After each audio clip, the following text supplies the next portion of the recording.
something. Oh, I haven't had bread in so long. I'm going to go get a roll after this.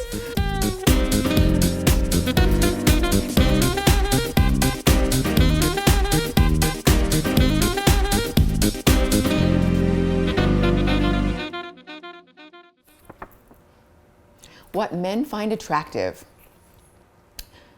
The reason why it's important to know what men find attractive is because if you don't have it, you're not going to be able to attract him.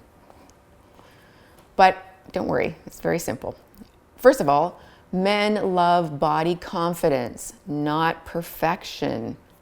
I know. Men love all shapes and sizes, and if you look around, you're going to see evidence of that everywhere you look. Really. Regular people find love. Isn't that crazy? I know. So here's something that you can do that will show a man that you have body confidence, even if you're kind of faking it. So if a man gives you a compliment on your physical looks, don't accept the compliment with a disclaimer. And what's a disclaimer? A disclaimer is like if a guy says, "Oh, you look beautiful," and you say, "Oh, this old dress," or "Oh, well, I need to lose a few pounds."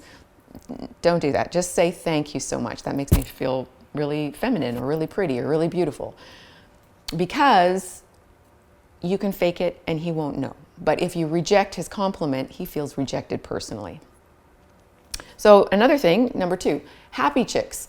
If you're generally happy or positive, then that automatically shows that you're handling life well. We don't know what's going on in your life at any given time, but if you're constantly down or depressed, then what that automatically allows a man to assume is that you're not handling life very well. So what's going to happen when you guys get together and the shit hits the fan, because it always does when you're in a relationship? No, that's not that attractive. Okay, so number 3, you've got your life together.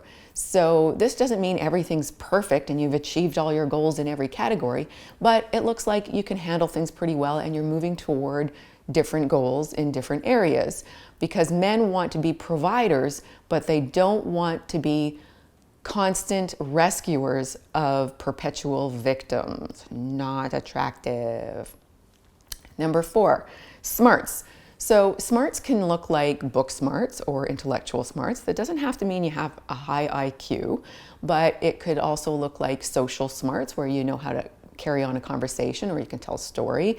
You might have a specialized knowledge about knitting socks, or maybe you really know how to cook well. So anything that you can kind of excel at in an area is something that will impress a man. So a good example of this is I went out with a guy who was literally a genius. Like, he was a genius, but he was socially awkward. And I remember one time telling him like how I always felt so dumb around him, because he would try to explain these things to me and I would be like, huh, what? And I actually was brave enough to tell him that I felt stupid. And he said, "Yeah, but Anna, you're a genius with people." And I was like, I am. So there you go. So what's something that you're really great at that makes you attractive? Write it in the comments below. And if you like this video, click like. If you want to be the first to receive new videos that I post, click subscribe. As well, you can join me over on Facebook. And there will be a link below the video to my Wake Up to Love program, where I help you figure out a whole bunch of things that you can do to improve your life and get to love faster. So join me there.